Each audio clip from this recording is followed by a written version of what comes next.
Brothers and sisters all over the world, especially I want to greet our brothers and sisters in Kenya, Uganda, Pakistan, Malta, Gozo, those of you who are part of this ministry and this altar.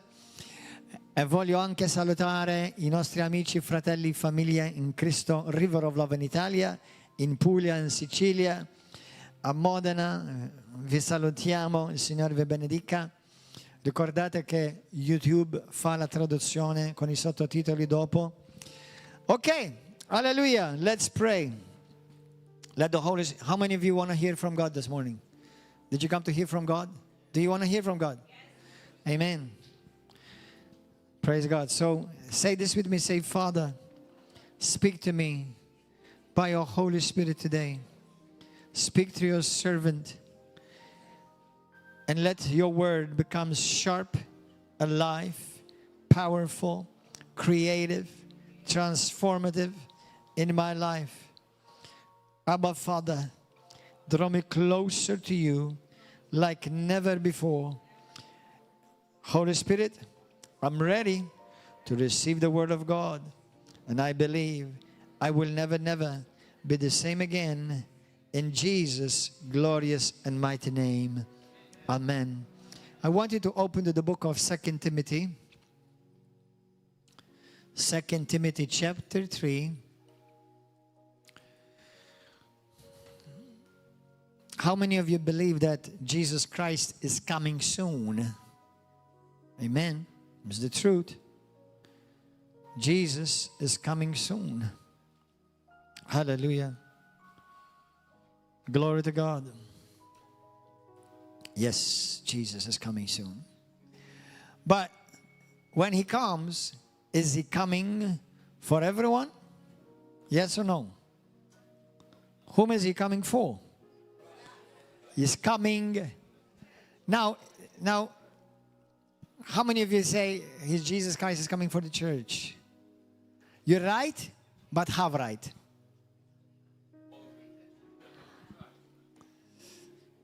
Jesus is not going to come for everyone who goes to church or goes to a church building or those who may think they're the church. Because, you know, in the world, there are many different Christian denominations, different churches or church buildings, church movements. And obviously, only God knows every person's heart. But assuredly, you can testify for yourself what you've seen around you in your life. Not everyone who goes to church is church. And not everyone who claims to be the church is even the church. Okay? But Jesus is coming for a specific group of people whom the Bible calls the bride. Why? Because when Jesus Christ comes, he's coming for a marriage. He's coming for a marriage. Now, this is the question that I have often asked myself and asked others, and I ask you today, are you bride material? Am I bride material? You know, when in this church, we have married many couples, men and women only. We don't marry men. That's perversion from the pits of hell. God will never, ever in all eternity recognize that. Brussels may recognize that. Malta may recognize that. But not God.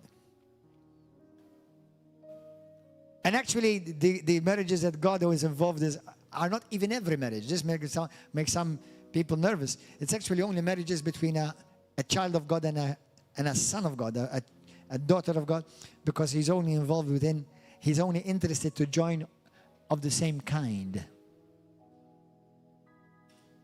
The Bible says very clearly, God does not join a believer with an unbeliever. Now, the world does that.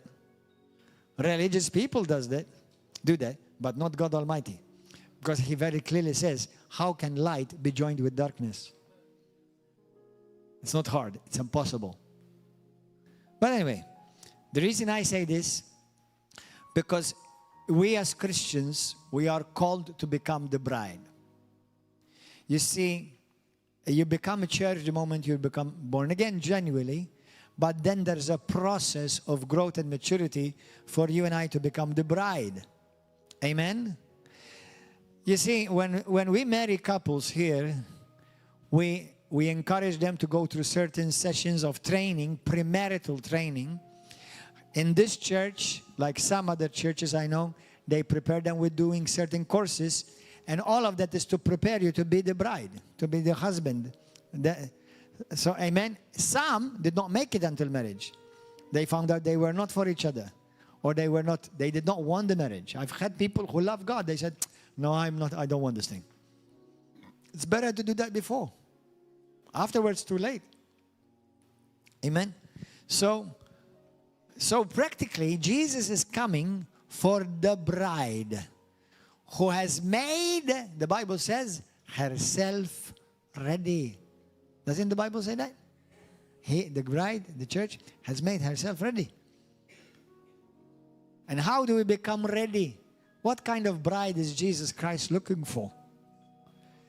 Spotless, without wrinkle, without any spot, any dirt. So practically, when you are a Christian, you're called to a life of being set apart for the day you get married. Amen? Hallelujah. I wanted to see 2 Corinthians chapter 3 with me quickly. It's talking about the last days. The last days. Let me read from the beginning. But know this, in the last days, perilous times will come. For men will be lovers of themselves, lovers of money, boasters, proud, blasphemers, disobedient to parents, unthankful, unholy, unloving, unforgiving, slanderous, without self-control, brutal, despisers of good, traitors. I found these even in the church, not just in the world. That's why just because somebody sits beside you, they're not necessarily bride.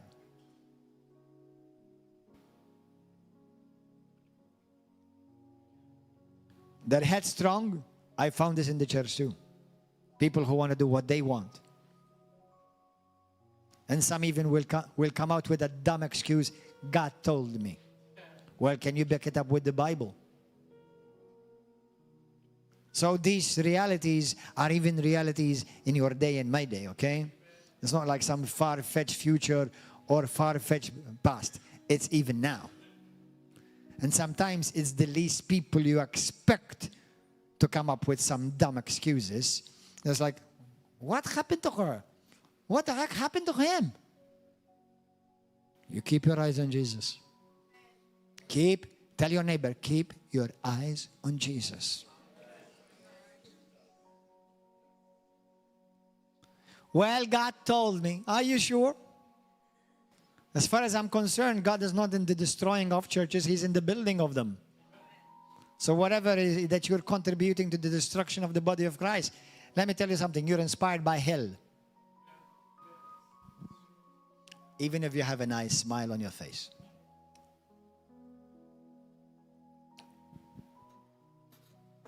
How important discerning and to be discernful in these times? Beginning with me, and not just, I'm talking with everyone. Why? Because Jesus says that the greatest and the main sign that in the last days it will be what? Deception. Brothers and sisters, there's so much deception that today you don't even know if you're truly watching me or somebody that has been made in my image. Today you don't know if truly is Netanyahu speaking or is just an AI image of Netanyahu. You don't know if it's truly the Pope saying that or somebody, an AI image, and they're so accurate, you won't be able to tell the difference. Man, I tell you, Holy Spirit, help me in this age. Say this with me, say, Holy Spirit, I have goosebumps. Help us in this age. If God has allowed us to see this time, He's not going to leave us unequipped. He's not going to leave you unequipped. So these things, those of you who have walked with the Lord for a while, you know that these things we've seen even in so-called Christians.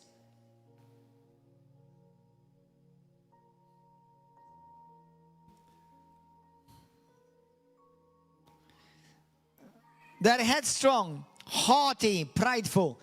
Listen to this now. Lovers of pleasure rather than lovers of God. Now, how many of you like to be enjoying pleasure? Anyone enjoys pleasure? I like, for example, this past Friday, we went to see a play, went to the theater with my family. I loved it. I love going to the theater. I love going to eat in restaurants. If I could afford it, I would go every day. Every day, different restaurants. I love eating. Hallelujah. Anyone loves eating? Hallelujah. Praise God. I love eating, man. I love, experiencing different restaurants, beautiful restaurants, different dishes. Ooh, I love it. I don't know if that's a hobby. It's between hobby, survival, everything. I love watching movies. I love watching movies. I love dancing. I love singing. Is it bad to love those things? No. Except when you love them more than you love God. Are you understanding? When you love them more than you love God. I love playing with Playmobil. I don't know if it's called playing. It's just I like to put them up and then put them down. Just like God. He builds up kingdoms and he tears down kingdoms. Hallelujah. So, it's okay. God wants you to have fun. There is joy in the presence of God. But whatever replaces God in your life, that becomes your God. And God wants no competition. Are you understanding? God wants no competition. So now here from the scripture, what indicates to us that God is looking for? What is God looking for? He's looking for lovers. Are you a lover? Are you a lover? A lover of God? Not just a believer in God. Even Satan is a believer in God. And he believes that Jesus is the Son of God. He believes and he knows it and he's seen it and he was there when it happened, when Jesus Christ rose from the dead and all hell trembled. He believes it. But he does not love God. He hates God. So what God is looking for is lovers. Close your eyes for a seconds and say this with me. Say, Holy Spirit, make me a lover of God. Make me a lover of Jesus.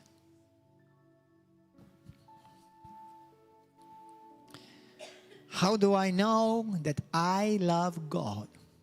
I'm a lover of God. Number one, God himself is a lover. We've heard several messages, and I've preached them myself, how much God loves you and me.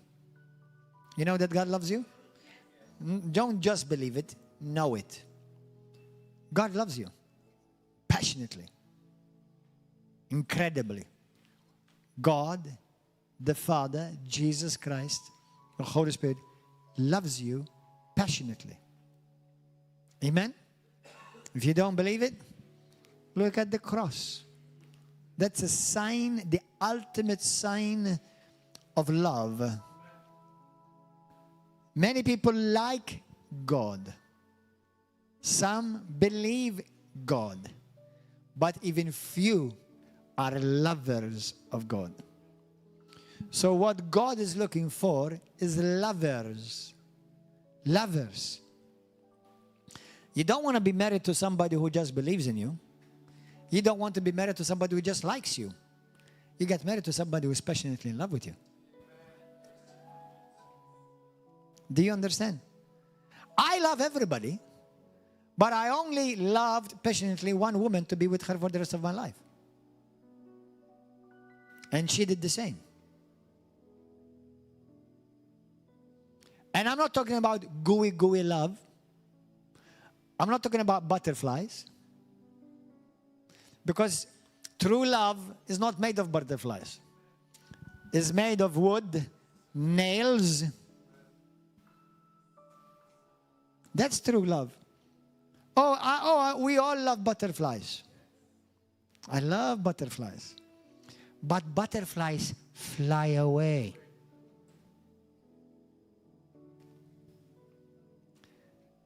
And sometimes they morphosize into grasshoppers. The life of a Christian, there are butterflies in the life of a Christian, but there are many grasshoppers, snakes, dragons. The game of snakes and dragons and ladders, it's here. You have to climb, you face a demon, you face a dragon. But God is with you. You slay another dragon. Hallelujah. Then sometimes you find a nice thing, a nice garden and a tree. But then you start climbing again. Then you find a snake on the way to stop you. But then you overcome again, you squash his head again. And you continue to climb further. Hallelujah. Hallelujah.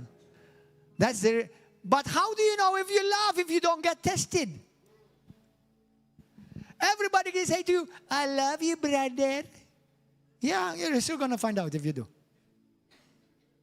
You will soon find out if you really love me. And I too, I will soon find out if I really love you. When it's going to cost me. When it's going to hurt me.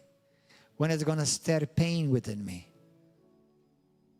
Everybody can say, I love you. And today this word love is so nonchalantly used. And I love love. And I love to love. And I love being loved. Anybody loves being loved? Amen. And you deserve to be loved. Number one, you're a human being created in the image of God, created for love. You're created by one who is himself love. And he himself loves you passionately. Love is God. Obviously, not all types of love, because there are different types of love. But I'm talking about sacrificial love. I'm not talking about sexual love or gooey love. But you know, when you have been loved, how do you know that God loves you? How do I know that God loves you? It's because you feel something? It's because you feel goosebumps in your body? No. I know God loves me because I know what great price He had to pay for me. And love will force you to pay prices, great prices, to make choices that have to be motivated by love, to show love for the one that you claim to love. And today is Jesus. How much do I love God? You know, isn't that interesting? In the book of John 21, Jesus, after He rose from the dead, He went, appeared to Peter.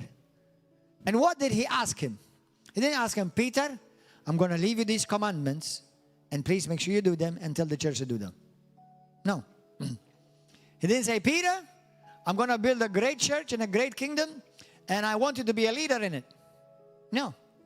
What was the first question Jesus asked Peter? 3 times. Peter was grieved that He asked him the same thing 3 times. Peter, do you love me? Gordon, do you love me?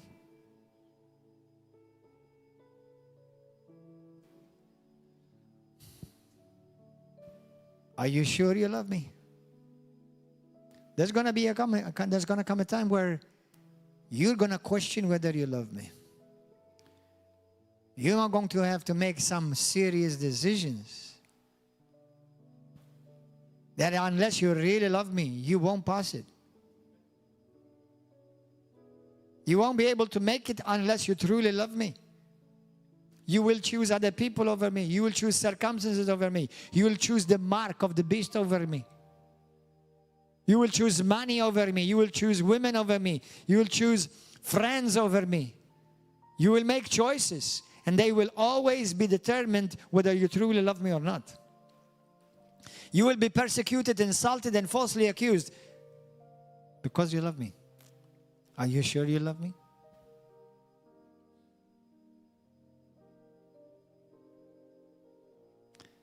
What is Jesus looking for? Lovers. Lovers. He's not looking for... I know we are called many different things in the Bible. We're called an army. We're called a family. We're called brothers and sisters. You know, we're called citizens of the kingdom. We're called priests and kings. We're all wonderful. We're practically everything that Jesus is, you are. But ultimately, what he is looking for is this. Jesus says something so mind-boggling to me that after 30 years of Christianity, it still makes me scratch my head. It's in John 4:23-24. For God is spirit, and those who worship him must worship him in spirit and in truth. How many of you have never heard that word? You've never heard it. How many of you have heard it? Lift up your hand. Exactly. Then what does he say the next one? For the Father searches such people to worship him. What? He desires people like this. That's what he longs for. Do you know what's a worshiper? Lift up your hands. Say, Lord, make me a worshiper. Because that's what he's looking for. Do you know? He's not looking for evangelists. He's not looking for apostles. He's not looking for pastors. Are they important? Absolutely. But what is he looking for? Worshippers. What is a worshiper? A lover. Do you know that you are all worshippers? Do you know that you're all lovers? Do you know when you have let's say you've met a girl or you've met a man. If you're a girl, meet a man. If you're a man, you meet a girl. You know, and you like them, you start spending time with them, and you start loving them. You may even eventually fall in love with them. And you know what? You end up worshiping her or him. You leave your mom and dad for them. Isn't that what Jesus said? If you're willing to follow me, what? You have to leave everything behind you. You wouldn't do that for somebody you just like. You leave your mom and dad for them. You bind yourself for the rest of your life for them. You make choices that without them you definitely wouldn't do.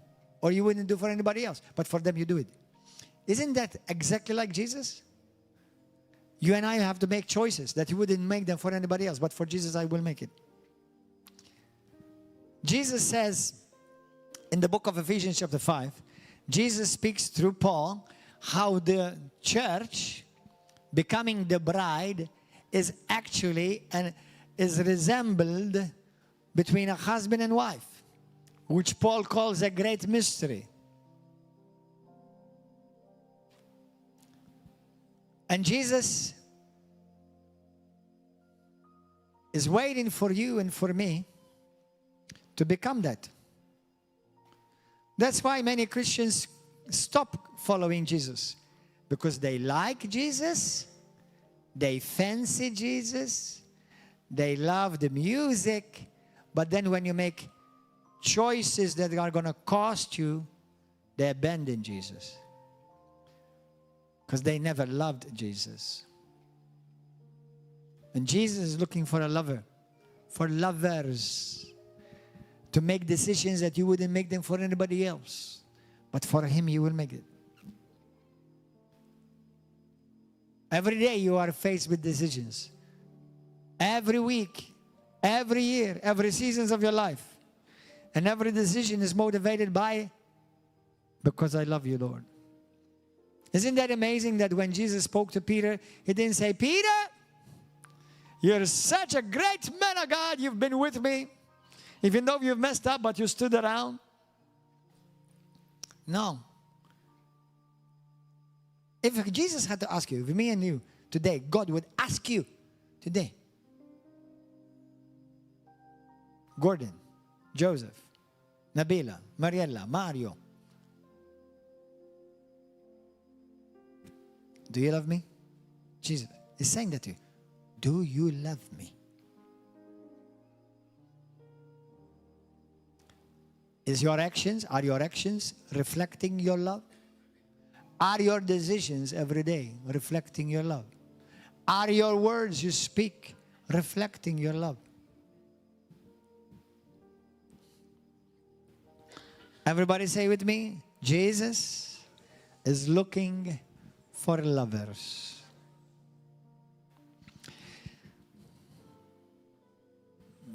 When you truly love, everything you do is motivated with that love.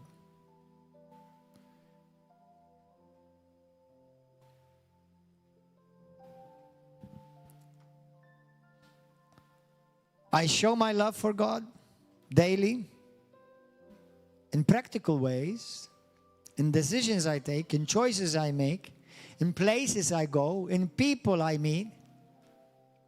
Everything is motivated with God's love. My love for Him. You get to know Him by dedicating time with Him. You know,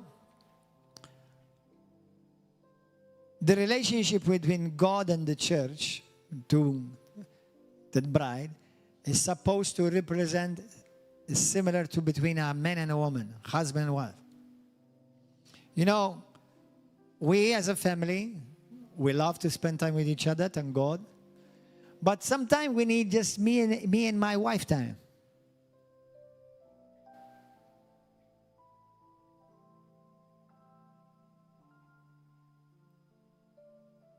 Isn't it enough to be with the family? Isn't it enough to come to church? It's important. It's necessary. It's commanded by Jesus. If you love Him, you will love to do it. But it's not enough. He wants an intimate time between you and Him alone.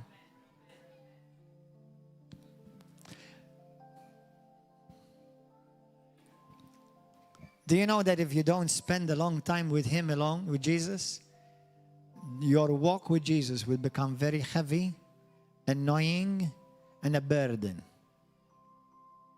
Becomes a burden. But when you are walking with that love for Him as a lover, then everything becomes a delight. Even if they had to cut your head for Him. It's a joy. You'll sing. You'll smile. Every day, spend time with God. Now, some of you may already say to me, I don't feel it. I don't think I need it. Coming to a church building does not make you a Christian, just like if you sit in a garage does not make you a car.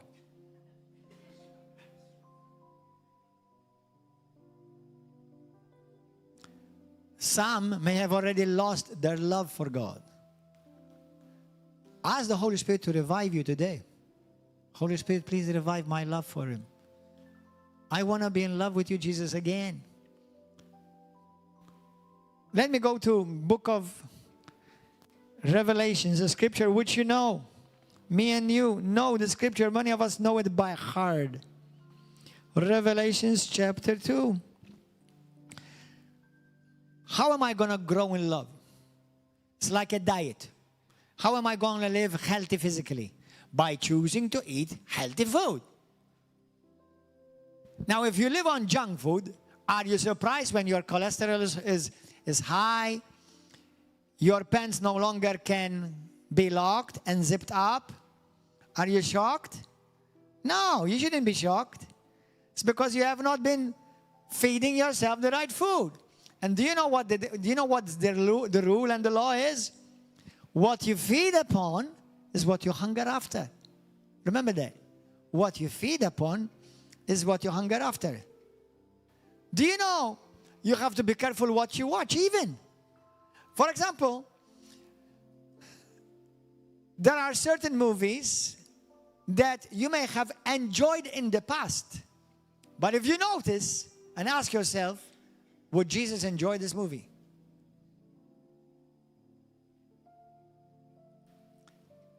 Now, you may have to make a decision. I cannot watch these things anymore because it's hurting, offending, and grieving the one I claim to love. Certain places you cannot go anymore. There are places that you and I would like or would have enjoyed in the past going to, but the moment you go there, you know your spirit is grieved. Do you know there's Jesus on the inside? Christ on the inside is grieved. You can't go because you love him. Why? What's the big deal, man? You know all these rules and regulation, stop telling me what to do. No, exactly. You are absolutely right. Everybody should stop telling you what to do. Fall in love with Jesus, and you won't need nobody what to tell you what to do. You will know exactly what to do. Even evangelism. Do I have to evangelize, Pastor? Do I have to talk to people about Jesus? No, you don't have to. And if you feel like you have to, don't do it. You talk to people about Jesus because you're talking about the one you love.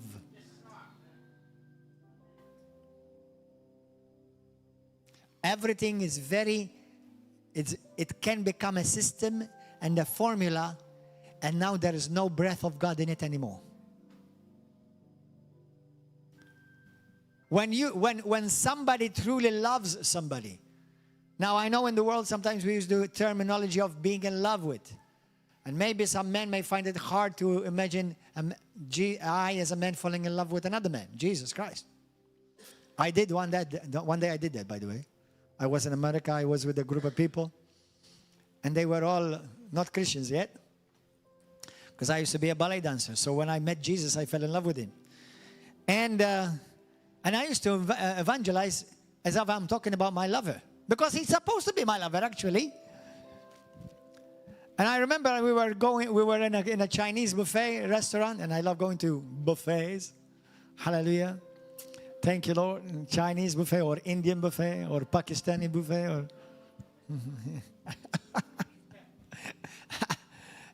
And we were sitting on a table, and I was new in the faith, but I was with a lot of zeal. And they said to me, "So what happened to you?" I said to them, "I met a guy. We became friends. We started hanging out. We became close, and we fell in love." And everybody was like ready to stone me right there and then. I know, and today they would celebrate me. They would throw a party. But, 30 years ago, they were ready to stone me. It's like, what the heck happened to you? And they said, I met Jesus. I fell in love with Jesus. Hallelujah. And then when they heard me and they thought it was completely weird that somebody would tell them about Jesus the way I did. So now they heard me, I got their attention, and I prayed for them to all get saved. Hey, Jesus didn't tell you how you do it, just do it.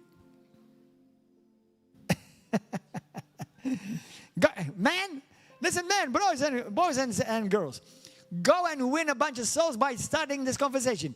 I'm in love with a man. Especially if you're a man, I'll tell you, you get people's attention.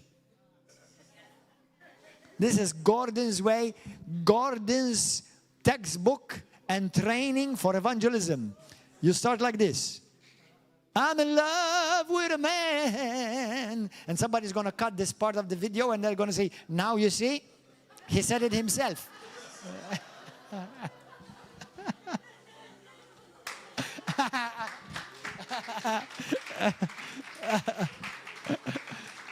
It's okay. Hallelujah. Strike a pose.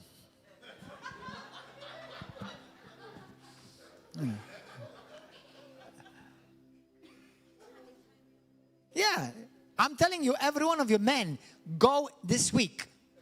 Next week, the church will be full of men.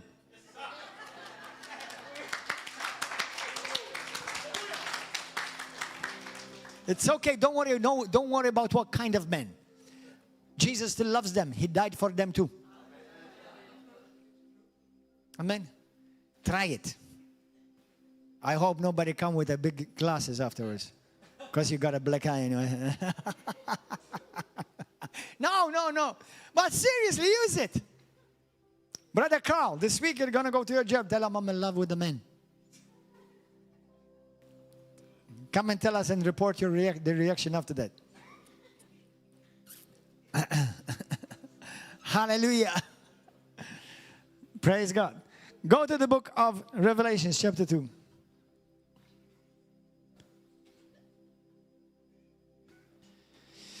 Verse 1. This preacher is weird. He's different. What do you want me to be, like you?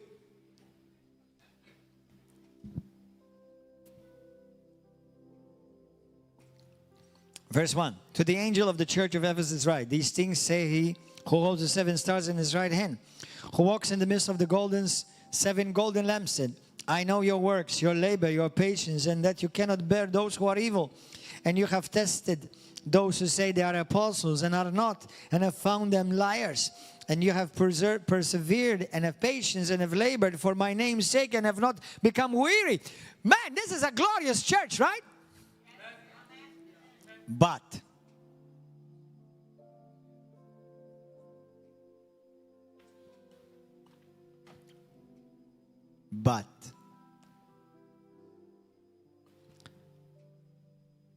this I have against you, that you have left your first love. Could it be? You say, oh, I believe in Jesus. I go to church. I even tithe. That would make you part of the minority in the body of Christ. But even tithing is an issue of love.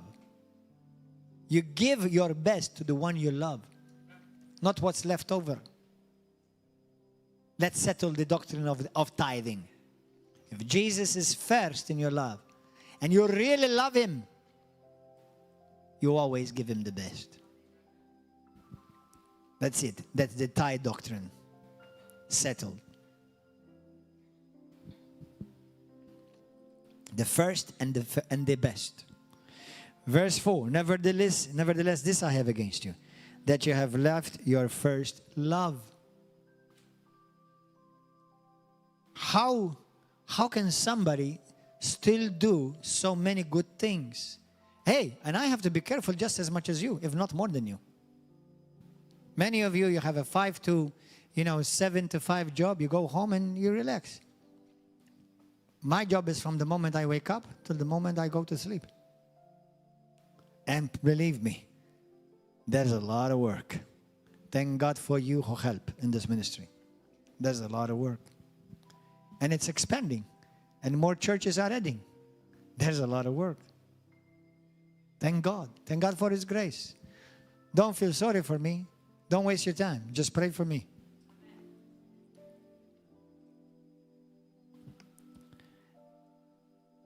You could be doing everything right outwardly, but you've lost your love. Truly. You came to church this morning and it was a chore for you. Well, okay, let me come. I'm coming, all right? To shut you up. No.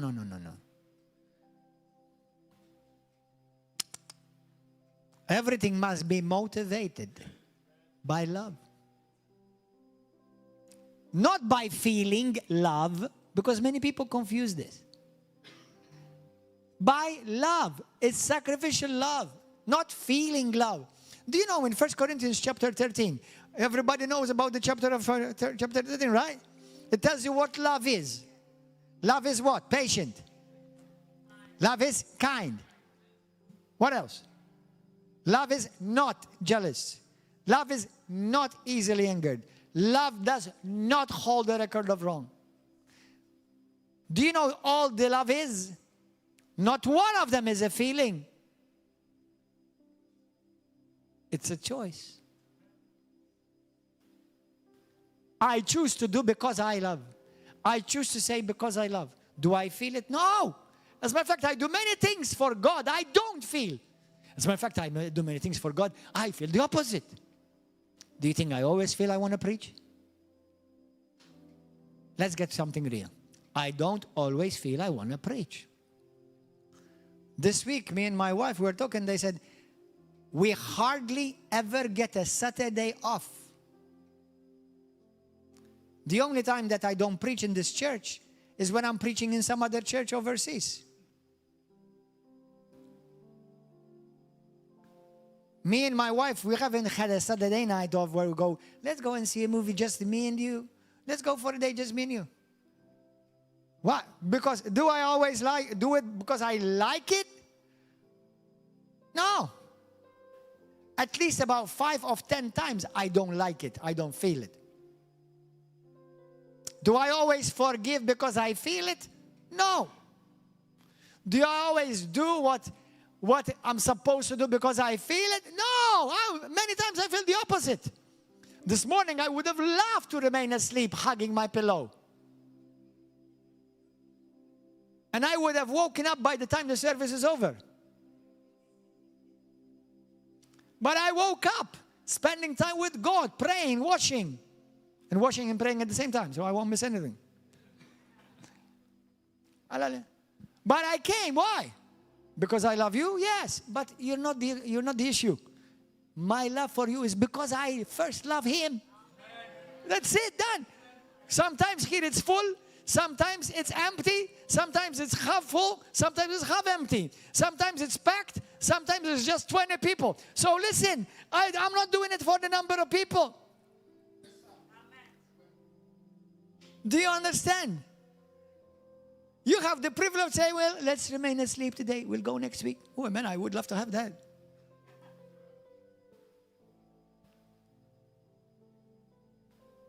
Let me tell you something. Do you want to be a true man of God? Lift up your hand right now and let heaven take a camera shot. Now, if you're a woman, you cannot be a man of God. Stop it.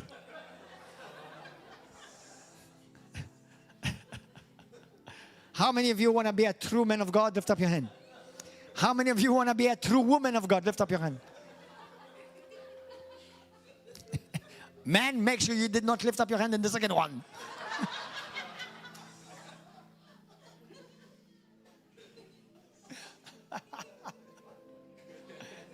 Okay, sweetie.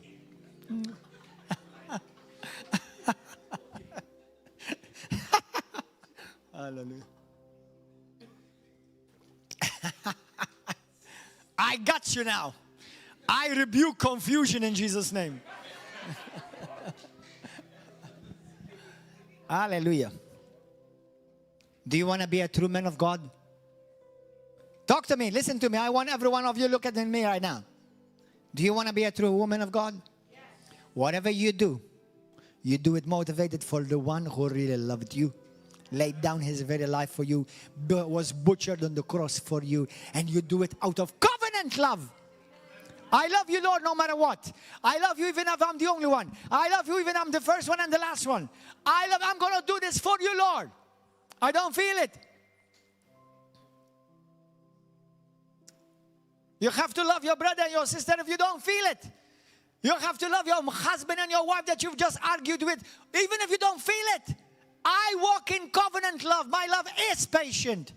Not my love feels patient.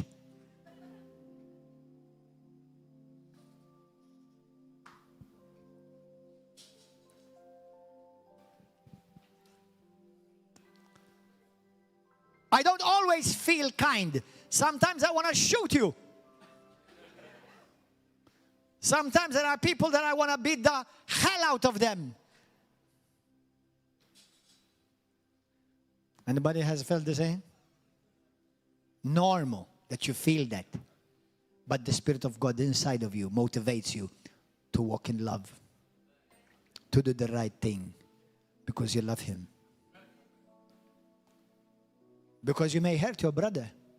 But you will also hurt the one whom you say you love. You may feel okay hurting your sister and vindicating yourself. But you won't feel okay knowing you've hurt the one you love.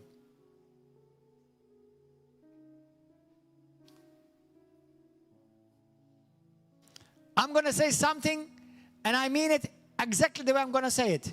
Christianity is not for sissies. You have to have a backbone, not a wishbone.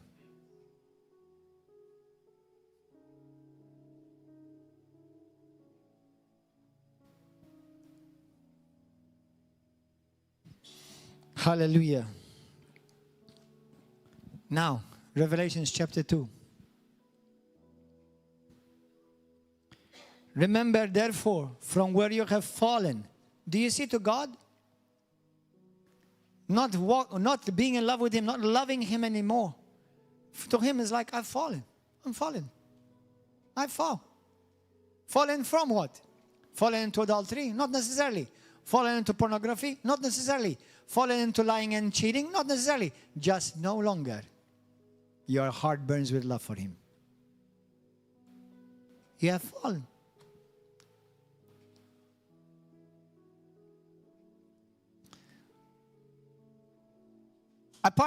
I'm not going to use my wife or even my children. Do you know they make sacrifices too? But let me use, for example, one example. Not to glorify Him or magnify Him. He makes a lot of sacrifices. To come, yes, worship God. But to be here. Those of you who play in the instruments here and worship God, you are serving God. You're serving the church, but you're serving God. Whether you get applauded or not. Those who clean the church building. Those who work on the media. You know, yesterday, a couple of days before, a sister in the Lord, a precious daughter in Christ, precious woman. She said to me, Pastor, I'm serving as an usher. She said to me, but you know what? I like it, but at the same time, I don't like it. Because I want to receive as well. I want to worship God with you guys. But when you say, I love you, Jesus, you start paying a price.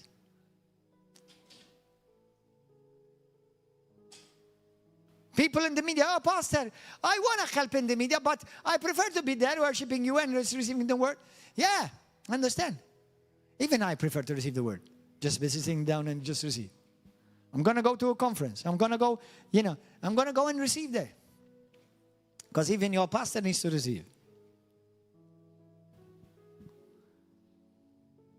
Everything I do has to be motivated by love for Him. Hallelujah. So here the Bible says, Jesus is speaking. Repent, therefore, and do the first works, or else I will come to you and remove your lampstand from its place. Unless you repent, change your mind, go and start again from where you left.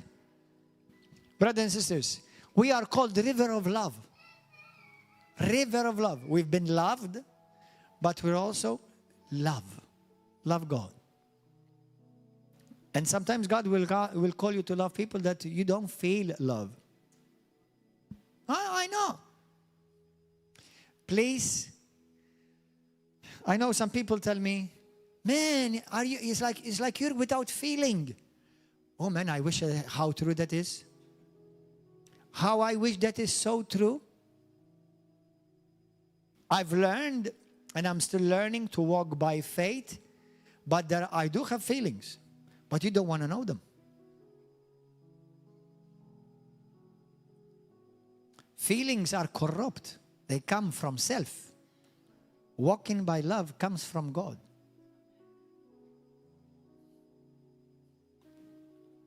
Amen? Hallelujah. Go to the book of James now. Make us, Lord, lovers of God. If we are all true lovers of God, do you know, I say this with thanksgiving in my heart, with humility in my heart, with gratitude in my heart. Thousands have passed through this church. Hundreds still claim to be part of this church. But a good number of them remained in bed this morning. A good number of them did not even bother come and worship God together with their brothers and sisters, as God loves His family to come together. And they prefer the bed, they prefer the sports, they prefer the job, they prefer the friends. I love what Kenneth Hagin used to say. Man, it's so true, the statement. He used to say, when we sin, we always sin in the area of love. Always. Always. in my love for God and in my love for others. Always. Always. Check any sin you've committed lately in this week alone. You will find out you've sinned again in your heart against God in the area of love. If it was words, actions, decisions, thoughts, whatever they were, it's because you've missed to operate and be motivated with love for God. Where I was unloving or unkind or disrespectful to my brother or sister or pastor or leader or boss, I missed it in the area of love.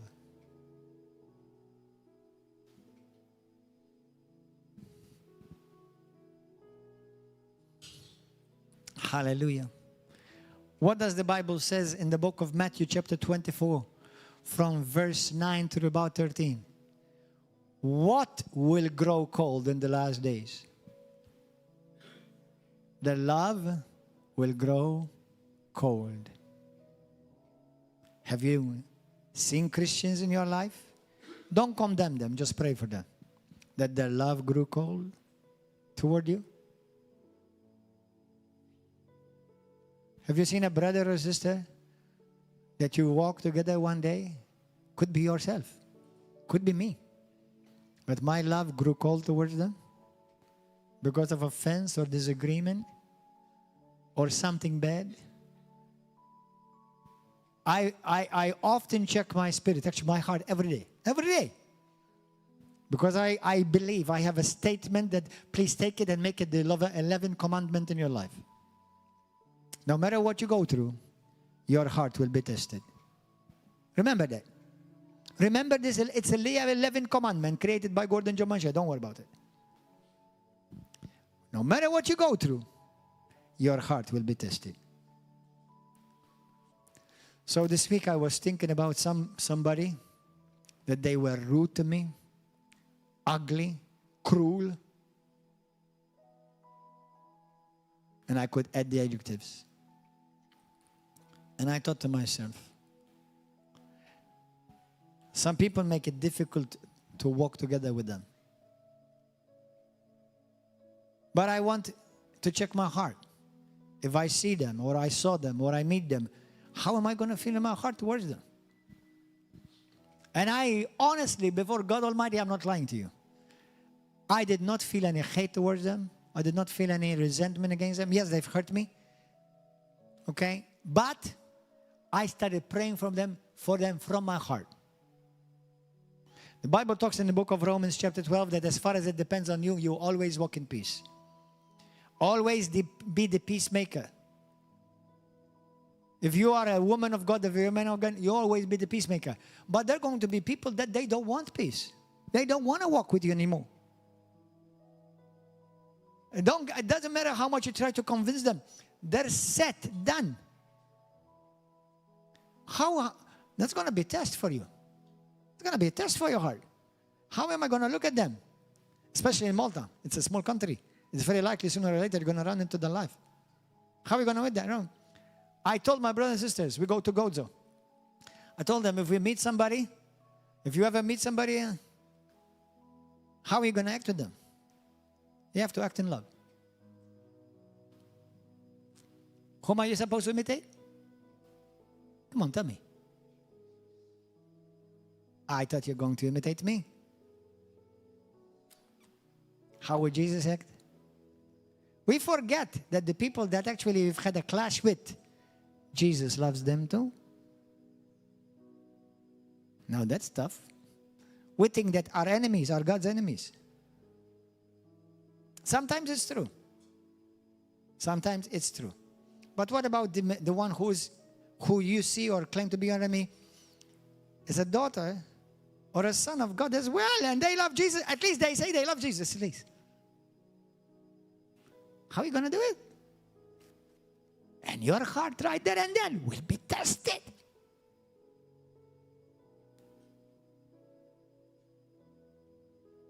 Lover of God. I'm not telling you just because I love you what you did is right. But I'm going to choose to walk in love. I won't mention it anymore. That's it. It's over with. It's forgiven. And I desire good to you. I wish you well from my heart. Because that's exactly how God acted towards me. You will meet people that you wish them well, you show them love, and they will still be cruel to you. And what do? You continue to walk in love. Obviously, you cannot walk together. But that's when you walk away in love.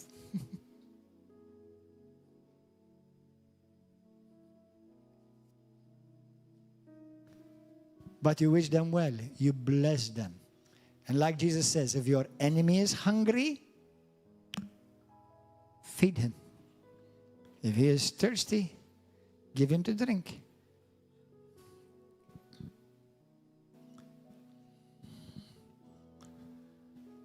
Let me prophesy this to you. Brothers and sisters, look at me. Every one of you do nothing. Your love will be tested. This year, the word of the Lord was, and it so came to pass, like crazy came to pass. Many hearts will be tested.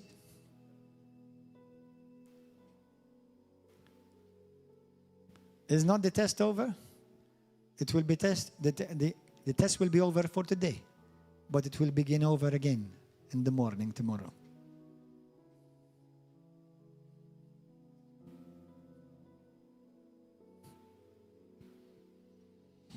Hallelujah.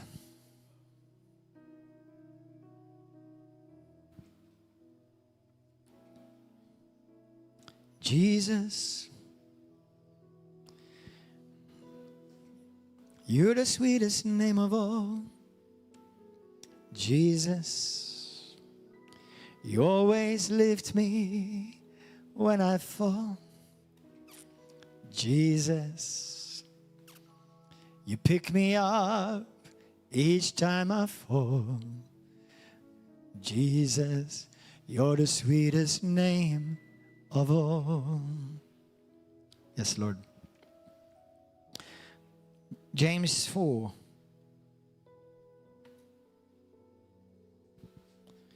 You know what I've discovered in this past year? Some of you say to me, Bonjour Malta. That you always think you're right. Which vera? Do you know the other person thinks they're right too?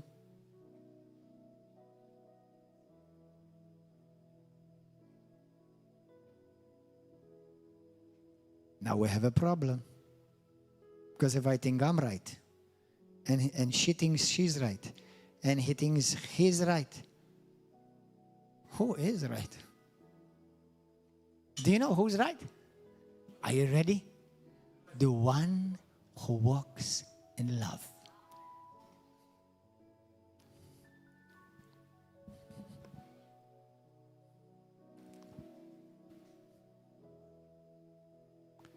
Brothers and sisters, listen to this. Listen to this quote. Truth is vital, and it's important, major important truth. Because it's truth that sets you free. But truth sets you free. But love sets others free. So when I seek truth, you have to be careful, because sometimes it's not truth based on love. Sometimes it's truth to prove myself I'm right. But when you seek love, it's not about you anymore. And that's painful. Jesus Christ is the truth. He was right in everything he's ever done. But it was his love that laid down his life for you and me. Not truth. Now believe me, I preach a lot about truth. But never at the expense of God's love.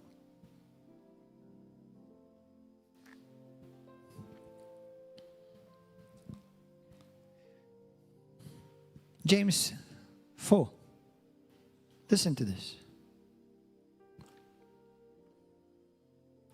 Make us a lover, oh Lord. Make me a lover of God.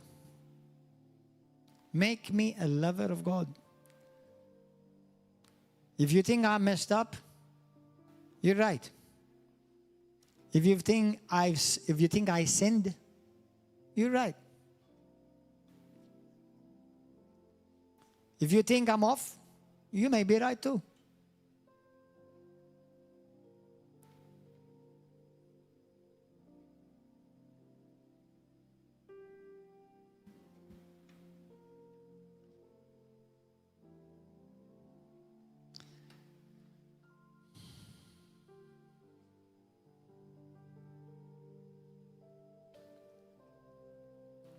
Thank you, Lord. Verse 4. Adulterers and adulteresses, do you not know that friendship with the world is enmity with God? Whoever therefore wants to be a friend of the world makes himself an enemy of God.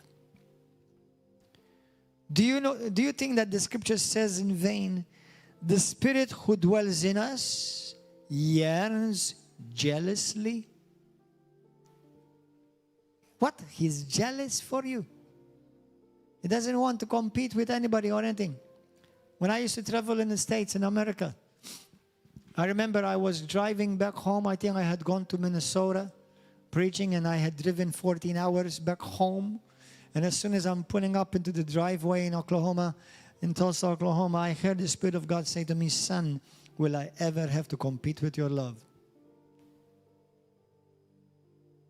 Mamma mia, that was what? In 2001, 2002.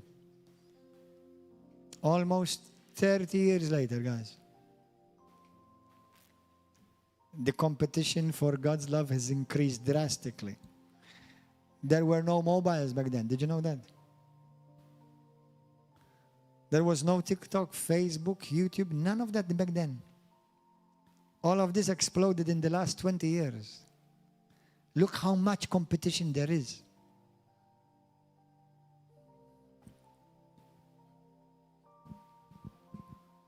But he gives grace, therefore, he says, God resists the proud and gives grace to the humble. You know, when we speak with couples, we prepare couples, and I had to go to this training too. I don't know if I've ever passed the test, but I've been through the training. Where we train couples before they get married about love languages. Because the woman may truly love the man, but she doesn't give him his love language. The man may truly love the woman, but he doesn't give her her love languages. So they both claim to love, but they can't operate in the love that God has for them. Because, I'll give you an example. A basic example. Let's say the man likes food a certain way, and this woman, she's a great chef, but she doesn't cook it the way he likes it. And she may be feeling like, man, I'm cooking for him. I have to go in groceries for him. I spend hours cooking, and here with this heat, and he doesn't even appreciate what I'm cooking. Now listen, I'm not saying that my wife does this. I'm just saying in general. That food to that man, you could have stirred it in gold and with diamonds. If that's not the food he likes, you love you don't love him. Because you're not giving him his love language. You may be saying, Pastor, I have patience with her. I take her to her job, But she says, Pastor, he never speaks nice words to me. He's always angry. But look what I do for you. I take for you. I come and pick you up. I take you in the morning to your work. I prepare your house for you. Well, Pastor, he never speaks nice words to me. Now, maybe he's true. His love language, in his eyes, is true. What he's doing is love. But to her, it means nothing. It's not her love language. Do you know that God has a love language? How many people have I met? Oh, I love God. I even send money to Potino Cares. Or, I make the sign of the cross in the morning. And, there is a one prayer every day. I say it every day in the morning. Is that God's love language or your love language? What is the love language of God? How do I know that I'm giving God His love language? God has a love language. Like your husband has a love language.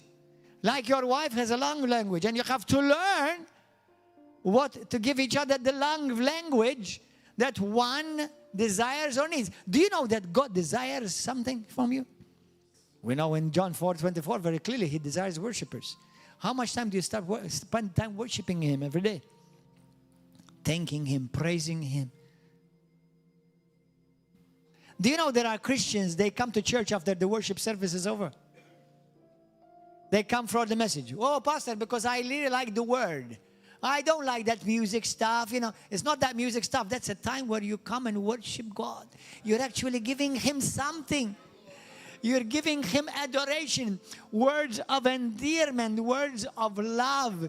The word worship means is to pour love upon.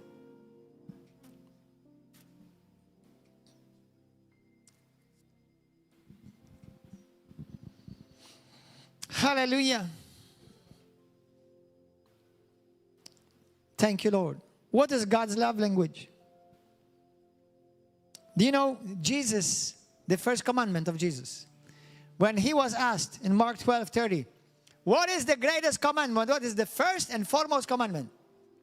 Do you know what He said? Go to church every Sunday. Is that what He said? No. He said none of that. He says, love the Lord your God. He didn't say God loves you. He said, you love Him. How? With all of your heart, with all of your mind, with all of your strength. Love Him. I'm amazed. God is looking for lovers. I'm amazed. Buddha's not looking for lovers. Muhammad or Allah is not looking for lovers. You have no communication with Allah or Buddha or Confucius, none. Our God, the God of this universe, for God so loved.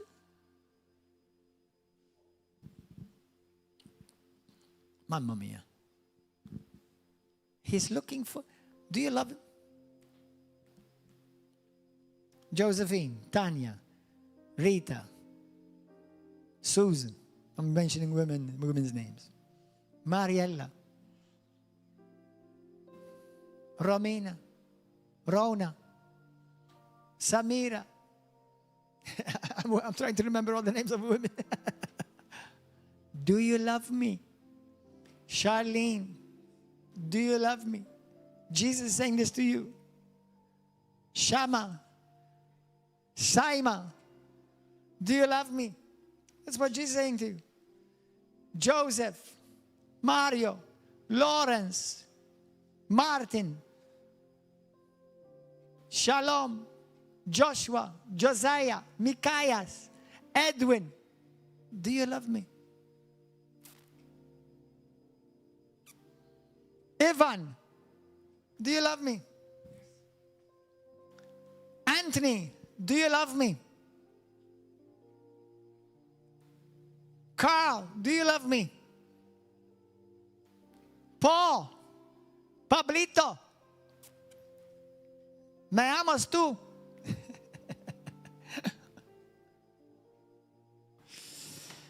Hallelujah. Do you love me? If you don't love me, you can't serve me. You only serve whom you love. You can't share me if you don't love me. You won't tell others about me if you don't love me. You won't worship me and seek to spend time with me if you don't love me. You won't sing songs of love to me if you don't love me. Do you know? I'm not saying this to boast or because I'm special. I'm not special more than you. I'm special just as much as you are. Do you know almost every day I wake up with a song of worship? How many of you that has happened to you? You wake up with song singing to Jesus. If it hasn't happened to you, don't worry. It doesn't mean you don't love him. But it's a sign that when you love somebody, have you noticed? You sing. You sing. Now, I don't want to get a bunch of couples in trouble. Oh, is that why you don't? Oh, now I know you don't love me. You don't sing to me. No, listen. No. Not everyone sings or not everyone has to sing. I'm just fine. It's a thought that's very interesting when I find it very common in me every day. I wake up singing a song of worship. When me and my wife were dating, I used to sing to her. Now we both sing. Now we have a choir.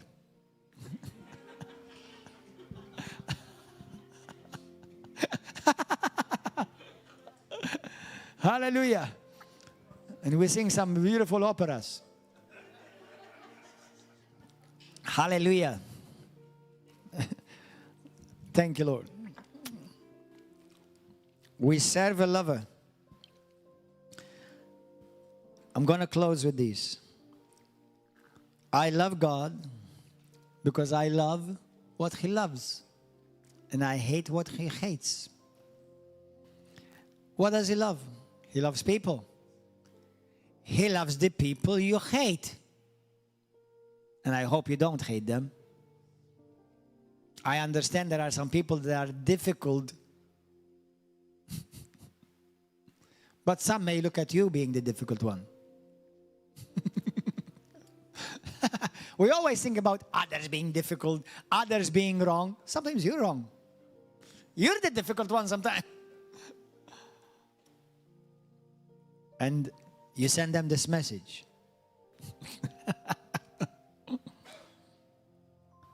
Love people. Yes, and all of you who are watching this, you have to love me too.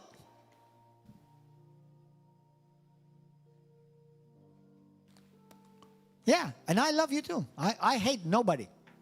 I hate nobody. I've been hurt by some, and I'm sure some can say I've hurt them too. Now, obviously, if you say that you love God, don't you wake up in the morning planning to whom you want to hurt, okay? But we hurt each other, unfortunately, because we're still humans, and we make mistakes.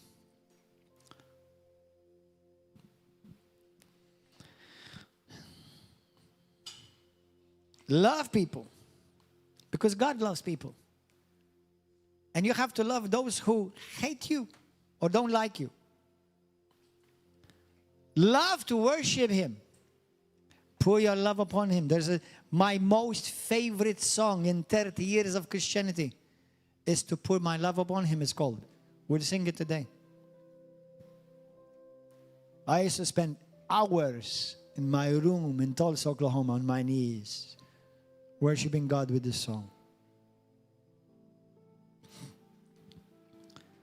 Love, God loves fellowship. Do you know God loves fellowship? That's why I don't understand you Christians who say, I love God, but don't tell me about the church. Church is family to God. I love what God loves. I love being with my brothers and sisters. I love truth. I don't bend the truth for nobody. Not even for myself. I allow truth to change me, challenge me. I love truth. Why? Because God loves truth. He loves kindness. He loves it. He loves being kind. I love to be kind. He loves mercy. There are scriptures in the Bible that says that God loves mercy. But what do we find? We find Christians who love judgment. God says in James chapter 2, I love mercy. I prefer mercy over judgment.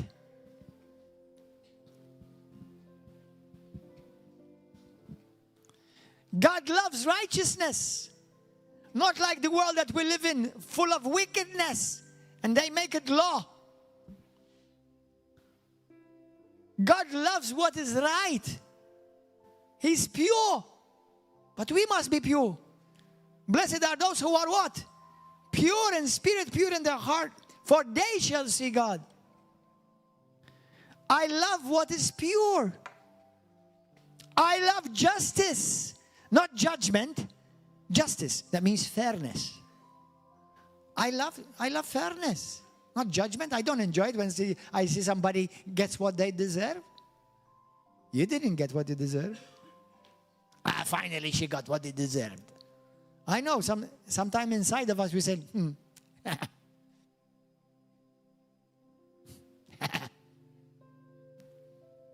be careful. Your heart is being tested.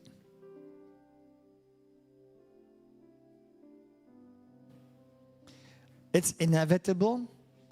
It is inevitable that what you sow is what you reap. It is inevitable. But the Bible says, if God sees you taking pleasure when you see your enemy hurting, He may turn the things around.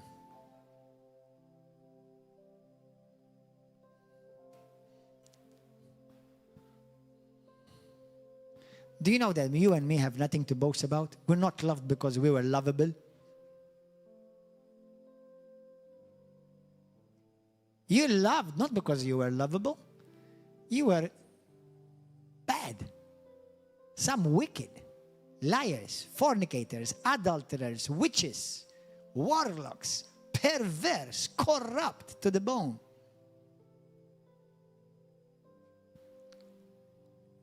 A brother, he wasn't corrupt or perverse, but he was a sinner like all of us. He said that when he came to church and he met me, and his girlfriend brought him to church, he said, "Oh, come." And he said, when he saw me, he said, "Oh no, I'm a..." He said that to me. About me. He said that about me. And he was a bit more cruel than that.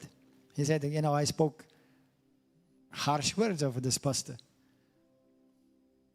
But then God pierced his heart. Today he gave a testimony on YouTube, on Facebook. What changed him? I have an idea.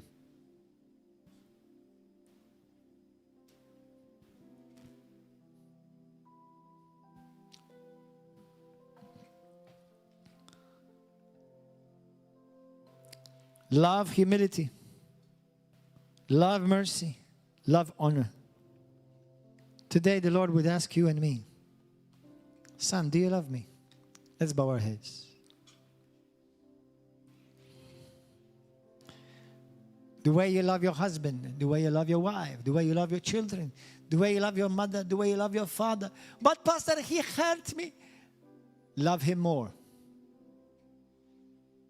Love her more.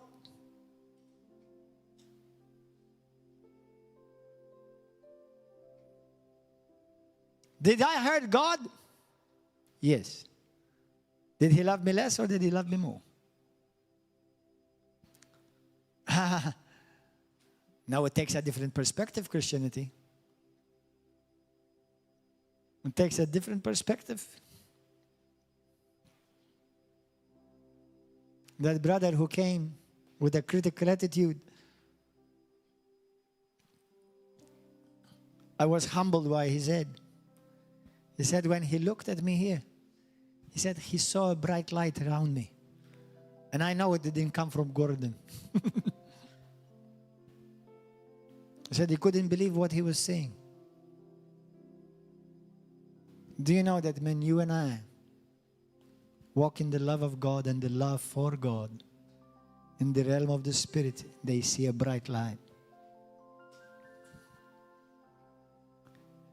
But pastor, I messed up. Rise up again. I've sinned. Repent. You're only one sorry away from being fully restored. That's all. One. He doesn't want your sacrifices. He's done the biggest one. He doesn't want your works. There is no works that can ever redeem you. There's His blood. There's only one humble, Lord, I'm sorry. Forgive me. That's it. Done.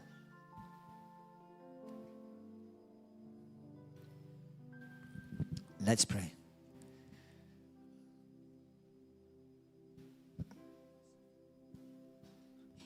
Talk to the Lord.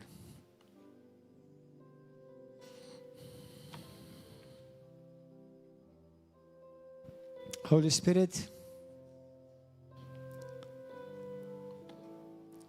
I have endeavored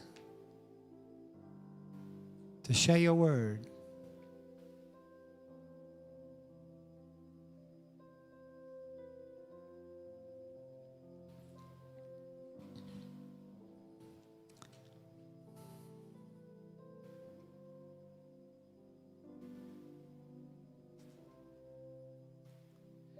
I don't know how to say exactly how I feel. I can't believe. I'm lost for words. Is there a way to show the passion in my heart and I express really great I think you are, my dearest friend. This is my desire. This is my desire. To pour my love on you, like oil upon your feet, like wine for you to drink, like water from my heart. I pour my love on you. If praise is like perfume, I lavish mine on you, till every drop is gone. I put my love on. You know what? Everybody close your eyes. Close your eyes, close your eyes, close your eyes. I want you to imagine yourself at the feet of Jesus. Right beside Him. With His hands upon your head. Do this exercise.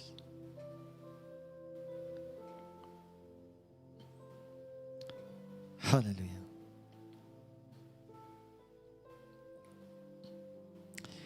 And you're singing this song to Him as an expression of your love for Him. Softly. Can I say as well? Romantically. You're just pouring your love upon Him as worship. So I want you to sing it softly to Him. I don't know how to say exactly how I feel.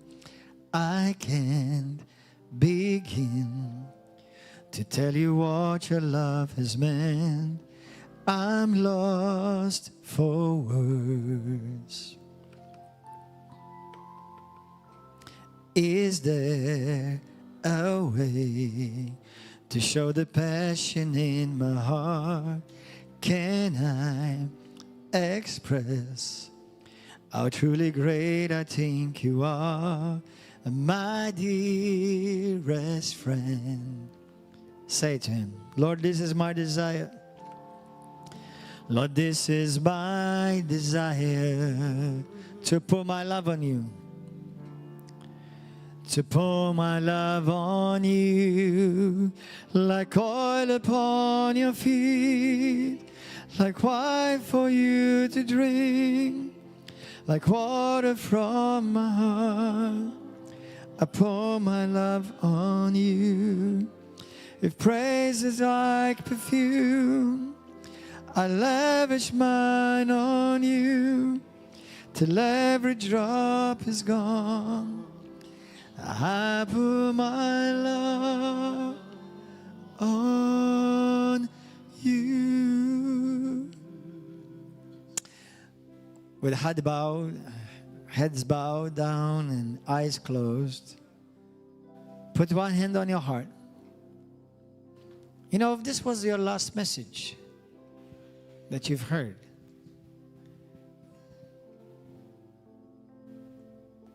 it's enough. It's enough.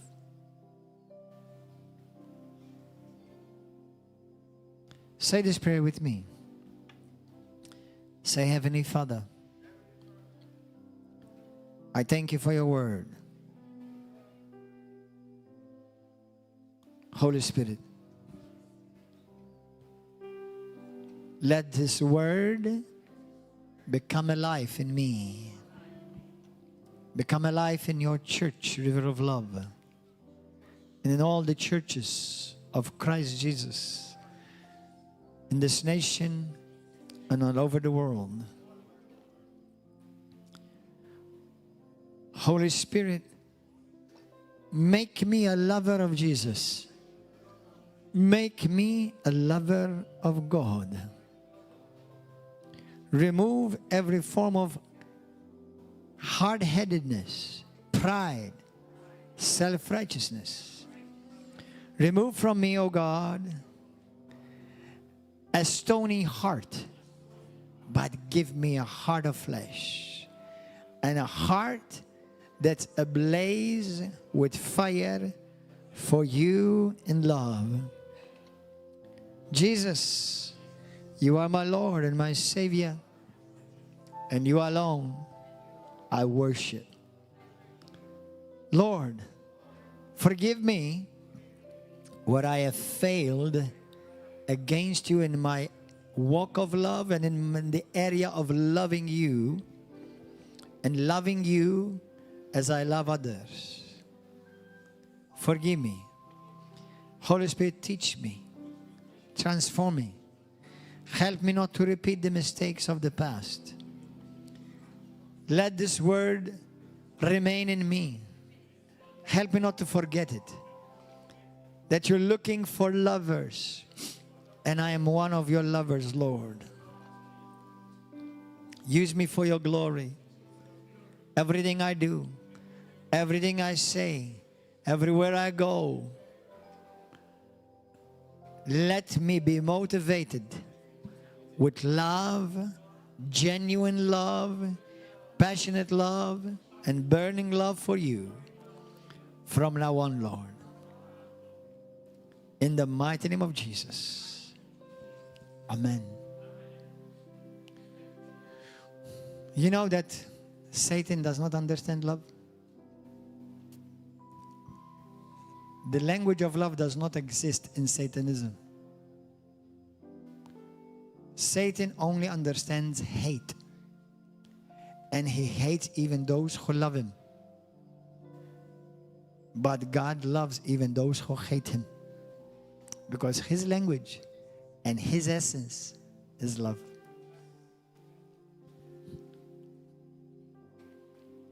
May God make of us all, River of Love, Malta, Uganda, Kenya, Pakistan, Italy, Gozo.